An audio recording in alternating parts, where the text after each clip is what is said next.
do Podmecum, tudo bem com vocês? Eu sou a Laura Torres. Eu sou a Dayla Barreto. E nós temos uma pergunta para fazer para vocês.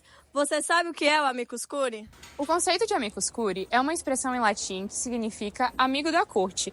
Ele se refere a uma pessoa ou uma entidade que não é parte de um caso judicial, mas que oferece informações, argumentos ou opiniões ao tribunal para ajudar na decisão de um assunto específico. O objetivo do amicus curiae é fornecer um contexto adicional, expertise ou uma perspectiva relevante para o caso. Esse tipo de participação é comum em tribunais superiores e em casos que têm implicações mais amplas, questões de interesse público, direitos humanos ou políticas públicas. Normalmente, os pedidos para apresentar um parecer como amicus curiae devem ser aprovados pelo tribunal. Bom, e algumas funções do amicus curiae é oferecer um conhecimento especializado ou técnico sobre questões relevantes que podem ser plenamente abordadas em partes pelo caso. Apresentar uma visão no argumento que represente interesses de grupo ou da sociedade que não estão diretamente representados no processo. Ajudar o tribunal a entender as implicações mais amplas de suas decisões, especialmente em casos com impacto social, econômico ou político significativo.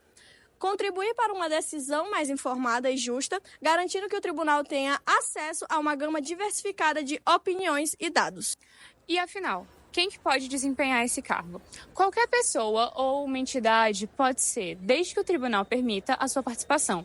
Isso inclui organizações não governamentais como ONGs, grupos que representam causas sociais, ambientais ou direitos humanos, universidades ou centros de pesquisa, que podem oferecer análise ou dados relevantes, especialistas ou áreas específicas, como médicos, engenheiros, economistas, entidades que representam grupos de trabalho ou profissões, como advogados ou médicos, agências governamentais que podem ter interesse no resultado do caso coletivo, que representam as minorias.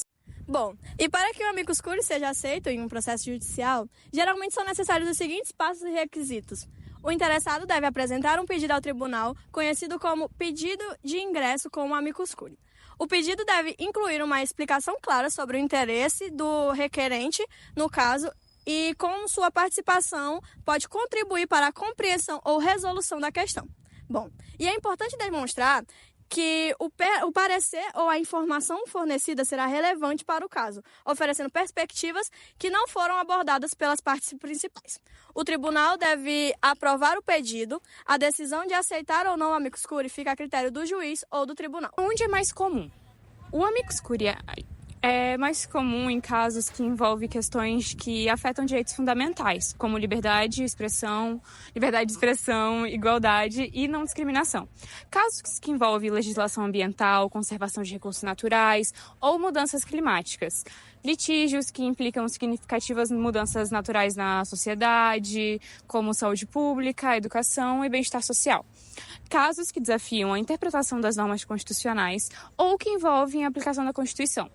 Casos que afetam os grupos, as minorias, onde a perspectiva do amicus pode ser crucial. Casos que envolvem práticas comerciais, concorrência ou regulatorias, que podem impactar setores inteiros, questões relativas à proteção aos direitos da criança e do adolescente. E o poder de decisão, o amicus curiae tem? Não. Ele atua como um amigo da corte, oferecendo informações, argumentos e perspectivas ao tribunal. Mas não é uma parte do processo judicial. O papel é meramente consultivo. Ele oferece informações e argumentos, mas não toma decisões. O amicus curiae não pode decidir ou influenciar diretamente o resultado do caso. Isso cabe ao juiz ou ao tribunal. Sua função é apoiar uma das partes do processo ou ajudar a esclarecer questões que possam ser relevantes para a decisão do tribunal. Embora o parecer de um amicus curiae possa ser persuasivo e influenciar a decisão judicial, o poder final da decisão reside exclusivamente do tribunal. Então foi isso, galera. Muito obrigada pela atenção de vocês. E segue o podcast. E aí, galera, tudo bem?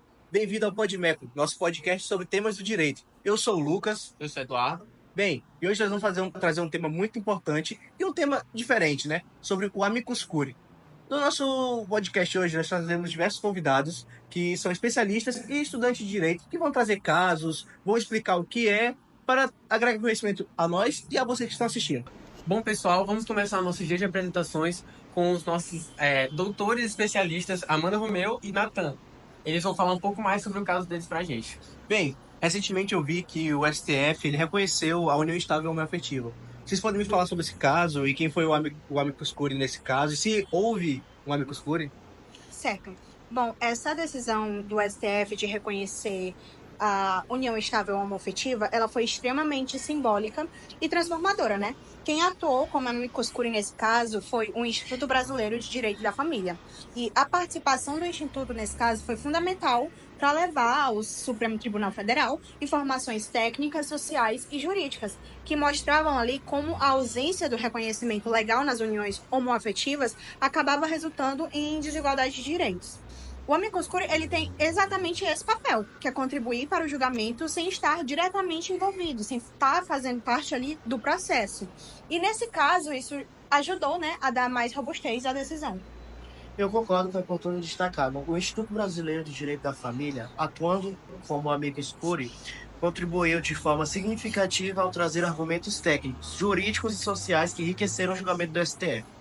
Essa figura tem justamente esse papel, oferecer ao tribunal uma visão mais ampla que considera os impactos sociais e jurídicos para além das partes diretamente envolvidas. Nesse caso, foi essencial para fortalecer a tese guiada de direitos. Bom, e qual foi a importância dessa decisão para essas pessoas que historicamente foram marginalizadas pela sociedade? Sobre essa segunda pergunta, eu acredito que essa decisão do STF, ela foi um divisor de água para essas pessoas que sofrem com essas discriminações estruturais. O STF, ao equiparar a união homoafetiva à heteroafetiva, ele reafirmou o princípio da dignidade da pessoa humana e o princípio da igualdade, garantindo ali a segurança jurídica e a visibilidade a casais que até então viviam à margem, né, da proteção legal. E essa decisão, ela também teve um valor simbólico de reparação e de reconhecimento, mostrando que o direito precisa alcançar a todos, inclusive aqueles que foram historicamente silenciados. Isso foi um avanço necessário, né? A decisão reconheceu a igualdade de direitos entre casais homoafetivos e heteroafetivos, garantindo mais proteção e dignidade a grupos que sempre enfrentaram essa reclusão. Bom, acho que ficou bem claro, deu pra gente entender um pouco sobre o caso deles. E agora a gente vai convidar os outros participantes para apresentar um pouco para vocês.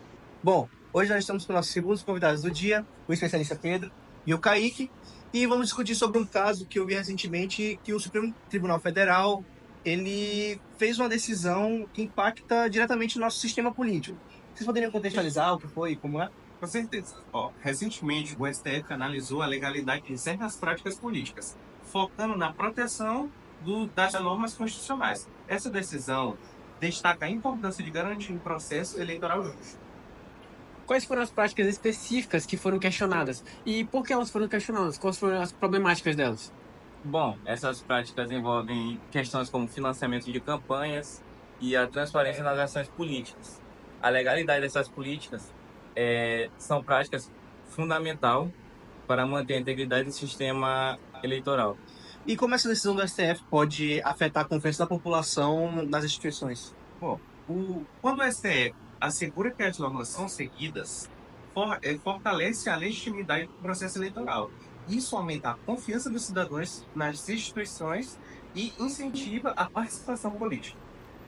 E agora, quais vão ser os próximos passos que vão ser tomados após essa decisão? O que a gente pode esperar sobre isso? Bom, esperamos que essa decisão leve a uma revisão das práticas atuais e a implementação de medidas que promovem maior transparência e responsabilidade no sistema político. Bom, entendi. Ficou bem claro. Muito obrigado por trazer essas informações para a gente, especificar para os espectadores também. E agora nós vamos chamar os próximos convidados. Muito obrigado pela participação de vocês. Bom, pessoal, estamos chegando ao fim do nosso programa. E a gente vai aqui trazer nossos últimos convidados, o especialista Dr. George e a especialista doutora Giovana, para falar um pouco mais sobre o caso aqui que eles trouxeram para a gente. Bom, eu estava pesquisando e eu vi que tinha um caso sobre um turco, o Alice Parri, que ele foi acusado de terrorismo. Vocês podem explicar como isso aconteceu? Sim. Alice Parri é um turco naturalizado brasileiro que reside aqui desde 2007, juntamente com a sua esposa, e que aqui tiveram um filho. Ele é um grande empresário do ramo gastronômico, inclusive ele é sócio de 3 restaurantes aqui lá em São Paulo. Ele faz parte da CCBT e da CCITB, que são entidades voltadas ao intercâmbio cultural e comercial. Ele tornou-se figura central em um caso jurídico, que em 2019, ao retornar de uma viagem internacional, ele foi detido pela Polícia Federal, que a polícia estava cumprindo um mandado de prisão preventiva por conta que ele estava sendo acusado pela Turquia de ingressar em uma organização terrorista. Por conta que em 2013 e 2014 ele fez transações no Banco Asi, que ele é associado a uma organização, a organização Gulen, que em 2016 essa organização foi responsabilizada pelo governo turco de uma tentativa de golpe de Estado. Bom, e como que o Amicus Curiae ele entra nesse caso? Qual é a participação, quem ele é? Bom, como já foi dito antes, Ali Sipahi é um turco naturalizado brasileiro que foi acusado pelo governo da Turquia de cometer atos terroristas, ou então participar de um grupo que era tido como terrorista. Porém, não há nenhuma evidência contra ele e também a própria ONU desmentiu sobre a organização ser terrorista. E representando o Amicus Curiae, tivemos a Defensoria Pública da União, ou então a DPU. Que, assim, representando a DPU, tivemos o defensor público Bruno Arruda, que durante a sustentação oral disse que, no erro de pedidos de extradição de nacionais turcos, é preciso considerar a peculiaridade da quadra do Estado de Direito vivida pelo Estado da Turquia, no qual se promove a imprópria associação do Hizmet, uma organização pacífica que prega a importância da ética, da educação, da mídia, da vida pública e se opõe ao uso do Islã como ideologia política. Ele também mencionou sobre o caso que trocaram quase 4.000 juízes nacionais, o que causaria uma certa instabilidade no poder jurídico e também uma certa desconfiança do julgamento, se ele seria um julgamento, assim, um julgamento correto. Sim, entendi. E como foi a decisão e quais foram os impactos que trouxeram para esse caso? Por fim, a segunda turma do STF negou o pedido de extradição por unidade, enfatizando que não havia respaldo na legislação brasileira. Inclusive, o ministro Edson, ele tinha dúvida se realmente ele fosse extraditado, lá ele iria ter um julgamento correto, um julgamento justo. E o STF tomou essa decisão por conta de... ele chegou a essa decisão por conta que ele não acreditava que lá haveria justiça, e sim, a acusação contra o Ali Sipahi seria nada mais do que por motivos políticos. A decisão do STF também teve implicações significativas, não apenas para Sipahi, mas também para outras pessoas que passaram por esse mesmo problema de perseguição política por apoiar certo lado. Sim. A Defensoria Pública da União enfatizou que o julgamento poderia beneficiar também esses indivíduos. O caso também ressaltou a postura do Brasil em relação à proteção dos direitos humanos e à não extradição de indivíduos quando há indícios de perseguição política ou então de risco à violação de direitos fundamentais, como o país requerente. A participação da DPU, como Amicus Curiae, foi fundamental para chamar a atenção para as peculiaridades do processo, contribuindo para a revogação da prisão de Ali Sipahi, que antes o Ministério Público era a favor da prisão, e também a decisão do STF reforçou, mais uma vez, o comprometimento do Brasil contra qualquer governo que não respeita os direitos humanos. Então, é isso? É isso. Bom, galera, aqui nós tivemos nossa última dupla de especialistas a apresentar. Eles trouxeram informações muito boas, explicaram de forma muito clara e boa pra gente. Espero que vocês tenham entendido, assim como a gente entendeu. E é isso. Esse é o fim do nosso podcast e muito obrigado por assistir.